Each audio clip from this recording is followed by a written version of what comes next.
Welcome back to segment two, SprintCarLimited.com podcast presented by Moose's LZ Bar and Grill in Jonestown, PA. Great food at a great price. Joining us is Blake Anderson, who obviously we talked to him on the deep dive not too long ago last year, and he's Yeah. out at Skagit now. Blake, how you doing? Good. It's sunny today. I'm looking at blue skies, and you kind of learn through the winters not to take these days for granted. But when the spring and this summer starts to turn here, summers are undefeated out here. Everyone told me that, and I'm like, wow, they are incredible. Yeah, we actually have sun today, but the Grove's already bagged it because it's gonna thunderstorm tonight, and it's If pretty they high percentage. So if they had the worst luck in the country this year's at like 9 of 12 events. yeah, and I think this is becoming a yearly thing for them. I mean, out of all the tracks that, I keep stats for, they seem to get rain. They get clipped the most. Gosh, I mean, you think Washington and rain, and knock on wood, we've got to battle that a little bit tomorrow night, but we have better luck than they do. Yeah.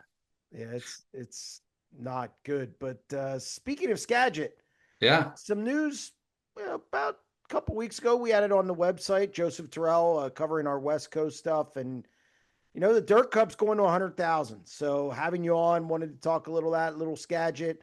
So Blake, I guess the obvious question is, what made you guys go to 100,000 for the Dirt Cup?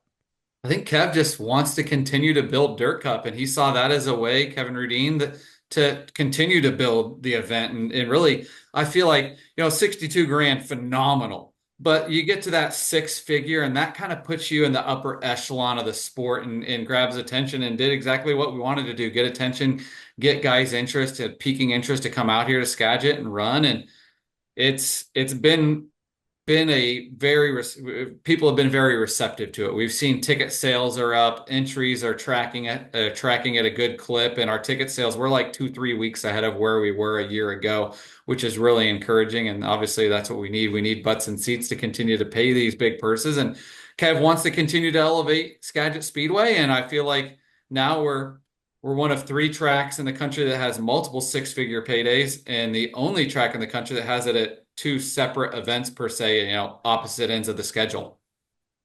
Yeah, I was looking the other day because somebody said to me, "Oh, racing used to pay more," and that's just not the case. I did do No. the math. There's 13 shows above $50,000.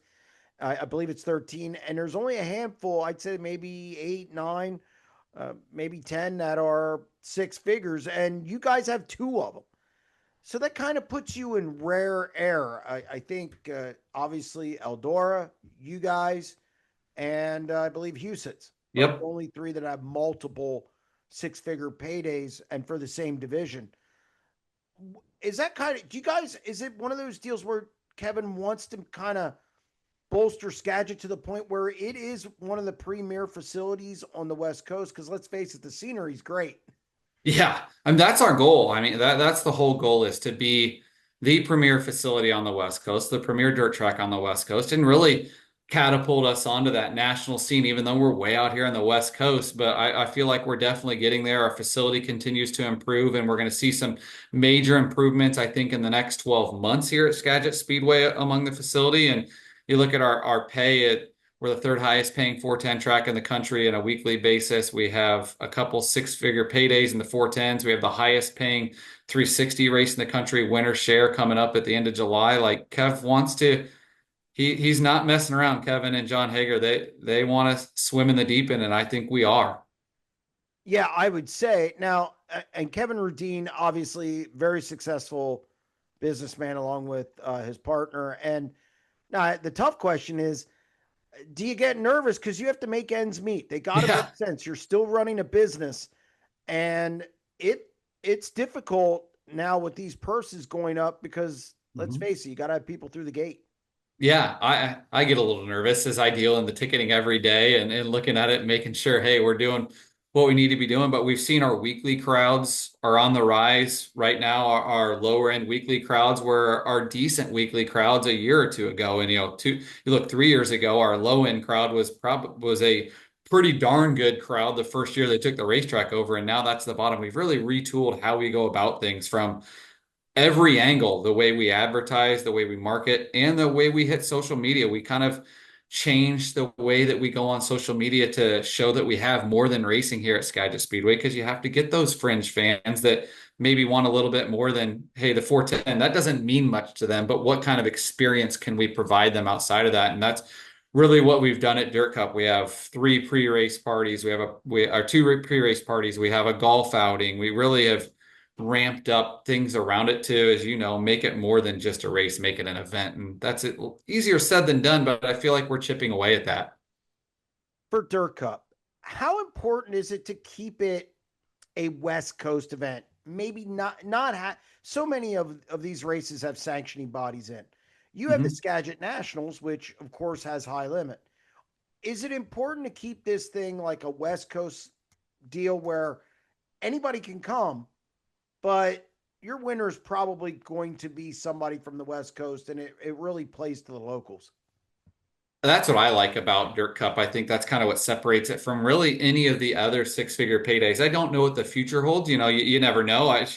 Shoot, 3 months ago, if you'd have told me Dirt Cup was going to pay 100 grand, I would have said absolutely not. But here we are. So I don't know but that's what I like about it is we're the only six-figure payday that doesn't have a national touring series tied to it. It's a payday that's probably going to stay, or a good majority of it's going to stay on the West Coast. We've got a couple invaders coming that I think will be announced in the coming day or week or so, that some bigger names that I think have a probably pretty good chance at winning. And then obviously you've got James McFadden coming, but he's in a West Coast car, on the Tarleton car.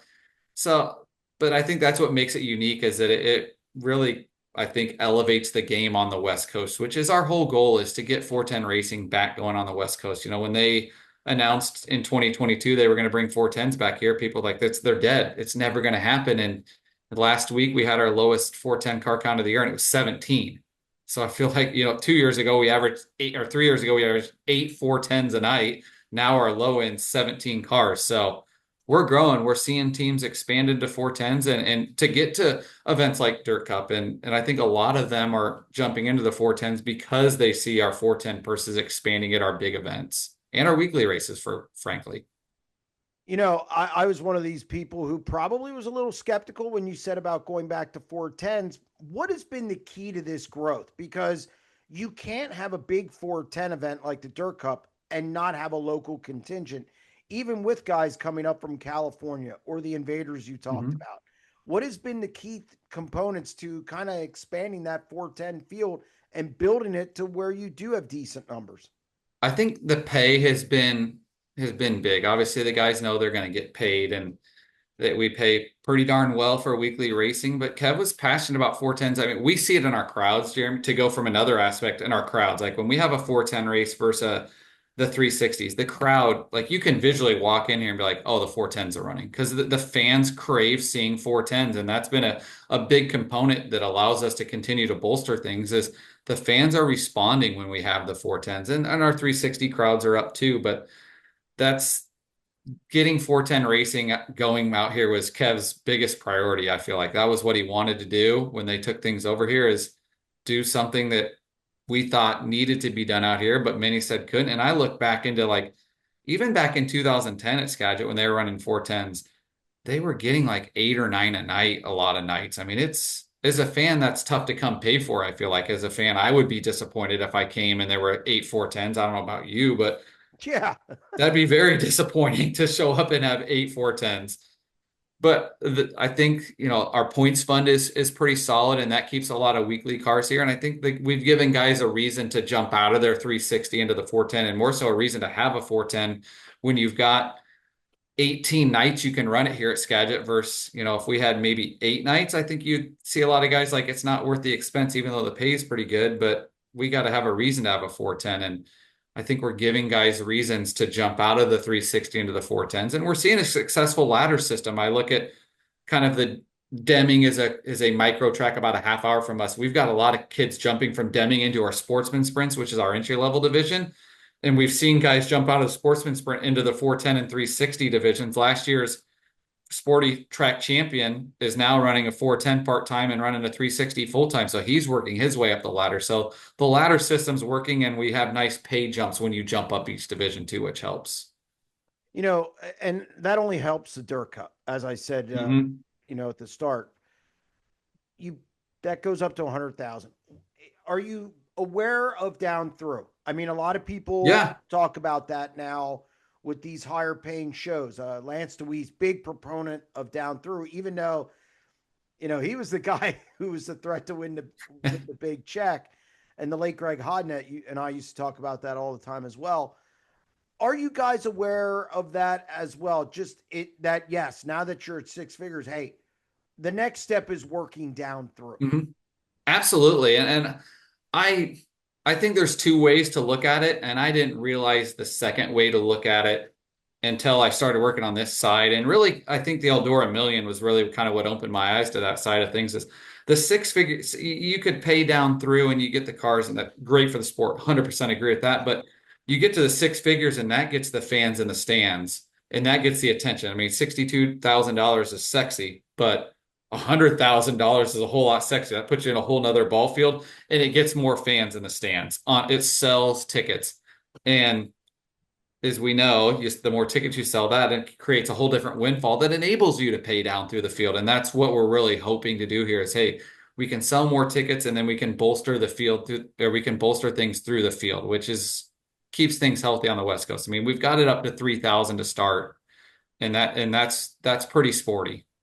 No. And we want to get it higher, but that takes time. You got to build. And that's what we've done. We've gone from the first year it paid 50 grand, then we jumped it to 62. It sat there for 2 years, and now we've got 100 grand with that money in there too. So I mean, if you lead all 40, I think you can take home 112. Oh, okay. Fair. Good. Good. You mentioned Skagit improvements. Mhm. Without letting too much out of the bag, I think it looks pretty good from what I see. So as it is, and again, the scenery is fantastic. I want to get up there. I won't get there this year, but I think it's going to be a We'll get race. you here next year. You're going to see me probably at Skagit at some point in the next 2 years, if not next year. What are some of the improvements that you guys are kind of focused on over the next 12 months to just make the facility better for competitors and also fans? I think the biggest improvement this year has been we have what's called the blue room, and it's really kind of our shed where we keep everything. That's brand new. That room was original back from 50 years ago, old, and it was kind of dilapidated, and we got a brand new building up for that down in the pits. That's the big thing. The one thing we've been very vocal about that you've seen is a press box, and I think that's going to be coming. We're waiting for some permits on that, and I think we're making some headway there, which is exciting. And that's once we can get that new press box up in office, that's going to change the whole landscape of the Speedway. Obviously, we go from having two temporary office buildings stacked on top of each other that I'm sitting in right now to this beautiful press box that overlooks the facility. We revamped entryways and some bathrooms and some little amenities through there. Maybe some things that the fans don't notice that are pretty substantial. We redid the campground 2 years ago. That's been big, and we're working on adding camping and getting it kind of reconfigured. And we've done that and added some spots just by reconfiguring and added into the parking lot a lane that was original the first year we got the track that really kind of opened the parking up. Because one thing that blew my mind here, Jeremy, is when you used to roll into Skagit, they'd park like 4 or 5 deep. So like if you had to leave in the middle of the night, something popped up, we need 3 cars to move to get you out. Well, that's no longer the case here. It's more of a standard parking, head to head. No one's parking behind you. We've got a lot across the street now that we've added that is extra parking that will be big at events like Dirt Cup and Skagit National. So we've got some things planned to continue to revamp it. And that I feel like that's kind of the way to go is instead of going all in one year, give something every year that fans Exactly. can see something when they come back each year that's a little bit different. I mean, I do that even with my business. I don't want to throw everything at it all at once because then Yeah. they say, "What have you done for me lately?" After about 3 years. So, yeah, add something every year. That's good business. You mentioned marketing. Now, this is one of the reasons you're up there. Uh-huh. Uh, you said you've done some different things marketing. The old days of putting an ad, no disrespect, in area auto racing news, that doesn't help anymore. Yep. What are some of the things you guys are doing to increase your crowds and promote the Dirt Cup? I think one of the big key components that we've changed is you see the digital ad boards on the highways. Yep. We're all over in Seattle.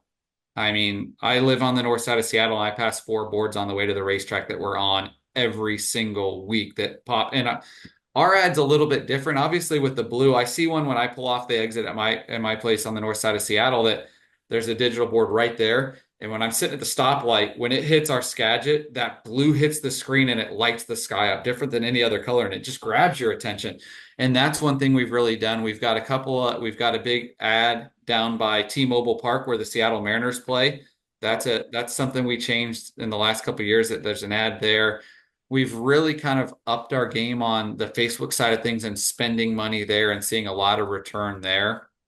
And like I said, we changed how we, instead of showing, hey, who's here at the racetrack, that doesn't mean anything to the common fan or even the fringe fan that, oh, that this guy showed up or whoever. They might know who it is, but we've showed the other side of things, food vendors that are here, food truck, what we've got happening throughout the facility, happy hour and things like that, to show there's more to it than just the racing. And I really think that's been very successful for us on getting people that are maybe on the fence of going like, oh, they've got more than just racing going on there. Let's go and check that out.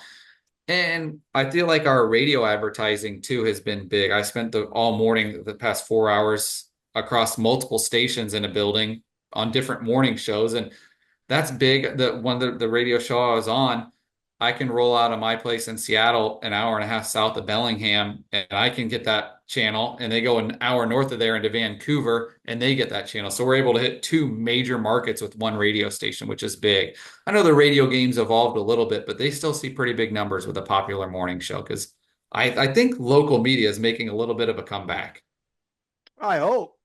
Yeah, I hope so too. I love local media. I mean, we're not Yeah, the I'm a big traditionalist. conglomerates. I am too. But we've retooled how we've approached things on race night and our advertising. I think those digital reader boards have really been a big part of our success. With you have 18 410 events. Yep.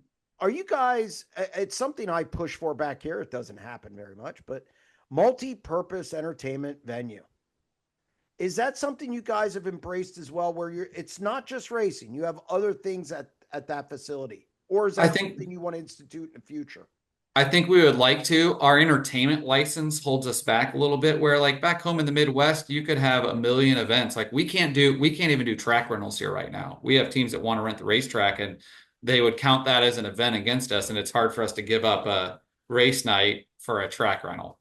So it's a little bit different in Skagit County, but that's John Hager, our GM. He's got several things that we would like to do if we can get the county's approval that would be more than just racing. I mean, would bring in a whole different crowd to the facility. What you want to do, because like I was telling one of the radio guys off the air this morning, we are a niche of a niche. Racing is a niche, and dirt track racing, we're that niche. So there are people that lived here, within a half hour of Skagit Speedway for years that probably have no idea that we exist, but a concert or something like that would bring them here. Christmas Lights Festival, that's something we've talked about.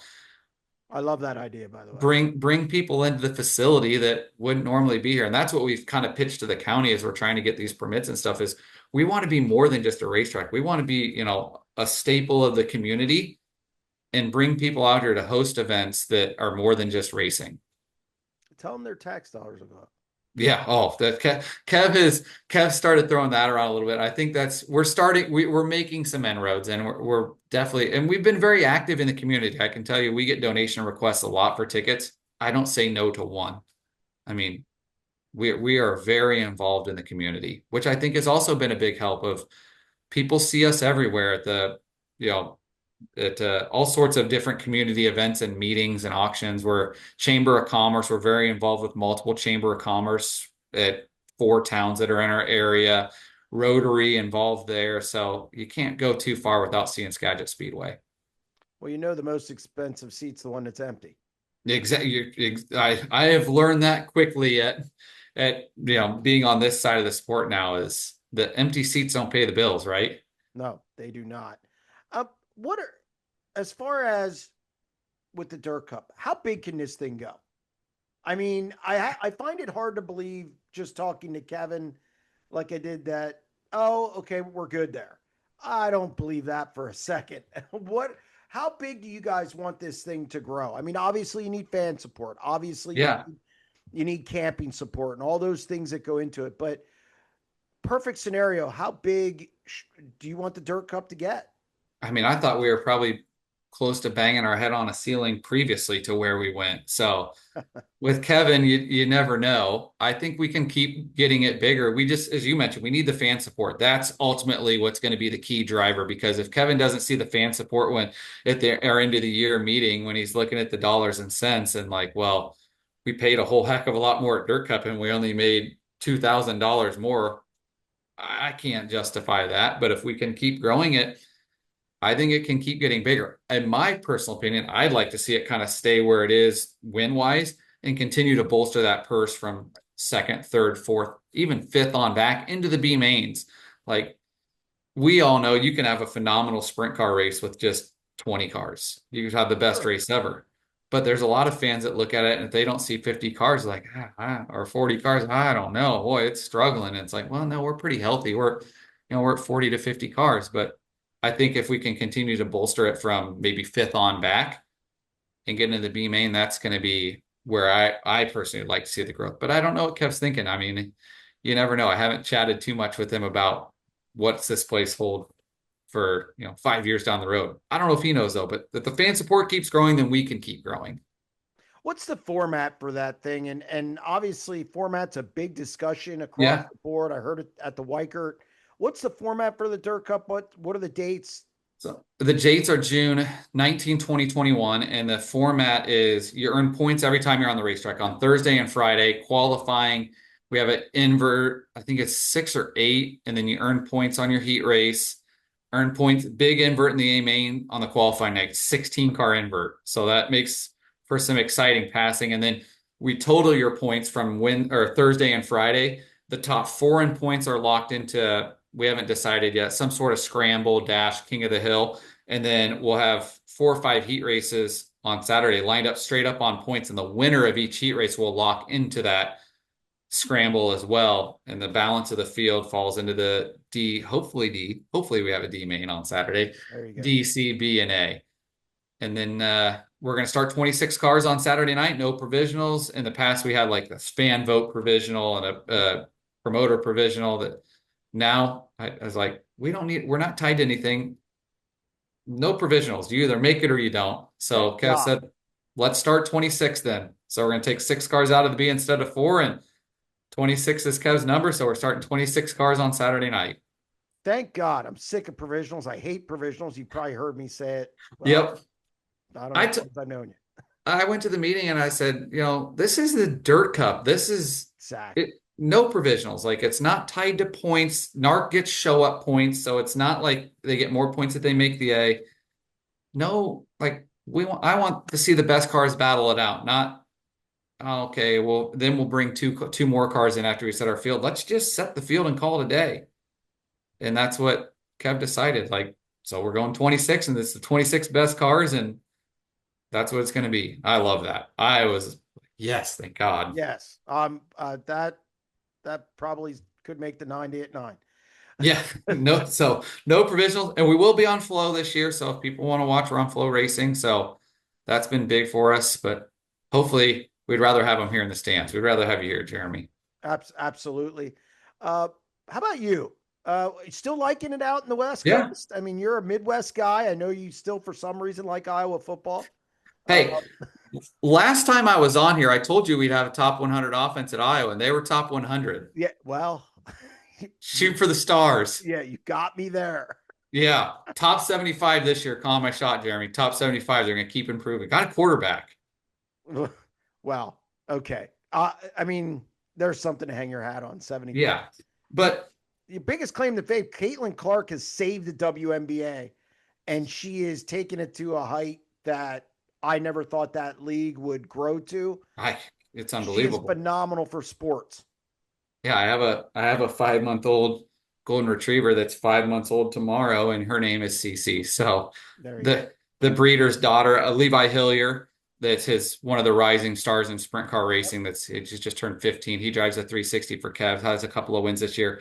His 11-year-old sister, she's now 11, named her. She said Cece. My mom said Cece. So I was like, well, that's the stars align there. If they both say it, then that's got to be the name. But Caitlin's done incredible things. But yeah, on the West Coast, I mean, it's been an adjustment, but it's you have days like this and it's so pretty. It's hard not to like it out here. I mean, I miss home, obviously, that's where family is, but I'm excited that they get to come out and visit me this summer. I'm really excited about that. And I still get to go home for nationals. And now that I'm in Washington, I am in Big Ten country now. So Oh, for crying out loud. Yeah, I don't get even to get me started on that. that helps. I get to see Iowa play a couple times a year out here in different sports. So I get a little bit of that touch from home. I got to see the women's basketball team play last year. The men's team comes out this year, and I think football comes out in 2 years. I have to, now that we have 90 teams in the Big Ten, you only get to see them once every 15 years. But no, I'm settling in out here, which is I've had my moments. It's been difficult, but that's life. That's life in itself. So I'm enjoying it. I'm learning a ton, which is what I wanted to do. And I'm working for some great people, which make it a lot easier when you work for good people that care. Biggest misconception about the West Coast and really the area you are. Actually, by the way, I want to come out for a Seattle Kraken game. My daughter, Yes. 12-year-old, is, if you actually catch some of my YouTube stuff, she is majorly into hockey. We go to the Hershey Bears and AHL, and obviously we went to the game where Ovechkin tied the record. But Ovi. she wants to see the Seattle Kraken. But does it really, like for me, does it really rain out there as much as everybody says? I will say, as I've moved out here, now that you bring that up, that's the biggest misconception. I mean, it rains, but like most days when they say it rains, it really just drizzles. It's gray, but it just drizzles all day. Now we do have days where it rains, but where it doesn't rain near, I mean, you're coming from the Midwest and living on the East Coast for a while, you were under the impression, oh, all it does out here is rain. Seattle just rains all the time. Once you hit like in the next couple of weeks, we start to see it flip, and it's beautiful for the next 3 or 4 months where it's sun, blue skies, and 75 to 75 degrees every day. Where one thing I learned out here, I got up here, not many people have air conditioning because you don't really need it. It's like 70 to 75 and cools Oh, down in the 50s at night. that's nice.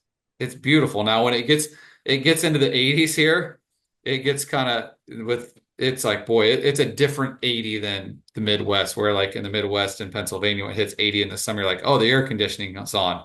When it's 80 out here, it's like oh, this is miserable. Oh, okay. But yeah, it doesn't rain as much as I envisioned it raining. That's for sure. I would say that's the biggest misconception. But the Kraken games, you got to get out for one. They're a blast. I wasn't a huge hockey guy before I moved out here, and now it's like I can't get enough of the NHL and watch most of the Kraken games. They just hired a new coach yesterday. Yes, they We'll did. see. The old Islanders head coach. I don't know what to think. I don't know enough about hockey to really have an educated opinion there. Where if it were an NBA team, I would be able to, Right. have an educated opinion. But they're fun. I get down to a handful of Kraken games a year. I think it's good for any promoter slash marketing person to go to those games because Yeah. they had to make their in-game experience better because their TV deal's terrible. Yeah. So I think it's a good, because the in-person experience for an NHL game, second to none. And that's one thing we've focused on here at Skagit. We have Dirt Dog that's a mascot that Dirt Dog's out at every race, and we take Dirt Dog to several appearances too. And I was kind of like, whatever. Then the first couple times I saw it out last year, it was like watching the kids just flock to Dirt Dog. So this year we got Dirt Dog trading cards where there's a Oh, stamp with the okay. paw print and get their autograph. And I see those floating around all the time. Those have been hugely popular. And we have a RF camera, a wireless camera that goes to the stands to get people on our big screen. And people go nuts for that. Everyone wants to be on the big screen. It's like you're at the minor league baseball game, and Yep. we'll go and show the section. And we have a t-shirt gun that goes out. We have inflatables where you can get in, and we have inflatable race occasionally where you can run through, like you have at the minor league games. Every night on the big screen, we have like the car race where, go to a minor league baseball game. I have the hat race where it's the blue hat versus the Right. green hat versus we have that every night on our big screen that our announcer Caleb Hart gets people pumped up for. There's a door behind me you can't see because it's blurred, but he has the point standings for that on the back of what color wins the most races. Oh, And okay. it's little things like that that kind of retool the experience because we have to be exactly like you said. We don't have that TV deal. We don't have a streaming deal. We stream on our YouTube channel for free. I mean, you can watch Skagit Speedway every night on our YouTube channel for free. And the video quality is a little different because it's formatted really odd because our big screen's a little odd. It's a different size, so we just take the feed directly from the big screen. So sometimes things are a little bit, they look odd. Like the sprint car Right, looks, right. it's tall and narrower, but we're like, you know what? It's free. And we're seeing that grow a lot. Shoot, last year, I think our numbers are about triple from what they were a year ago on our YouTube channel on watching nightly. And we don't really push it that hard either. Well, no, I can understand. But yeah, now John, our GM, wants me to push that a little harder because it's like our crowds are doing pretty good. And if we can be free, that's great. I mean, people can watch us, just hopefully subscribe to our YouTube channel. You know that drill, subscribe. Oh yeah, no, no, But no. I get yep, it. we're free on our YouTube, so you can watch Skagit Speedway from anywhere in the world for free on YouTube every Saturday night. Well, Blake, I mean, seems like you're doing a great job out there. It seems like Skagit, I know from Joseph Terrell, who is covering the area for sprintcarunlimited.com. I like all the stuff you're doing. Obviously, we wanted to get you on for Dirt Cup. It's a big event. Yeah, It definitely, I'm sure you'll be on pins and needles because you'll be the nervous Nelly of the group. But but I'm anxious to see it. I'm anxious to see the yeah. car count and everything with that race. So again, congratulations for that. Also moving to West Coast and getting acclimated. And I appreciate your time on a Friday afternoon. I always love chatting with you because we can chat everything and racing most importantly. But I'm excited for Dirt Cup. I'll be in the ticket office for a while, and then I'll come up during the heat races and probably announce the rest of the night with Caleb Hart on Flow. So I'll do a little bit of announcing at Dirt Cup because Kev wants me to announce a little bit more. So I told him I'm semi-retired now. So I got a couple of races I'll do, but no, it's been fun. It's a learning, and we're growing. We've got a great team here, and I think that's the biggest thing, Jeremy, on our successes. It's a team. It takes a team. You know that it's a team sport, and it is on our end on growing a racetrack, and we've got a good team here and buying in, and that's what it takes. You guys are doing a good job. And again, thank you. Thank you, Jeremy.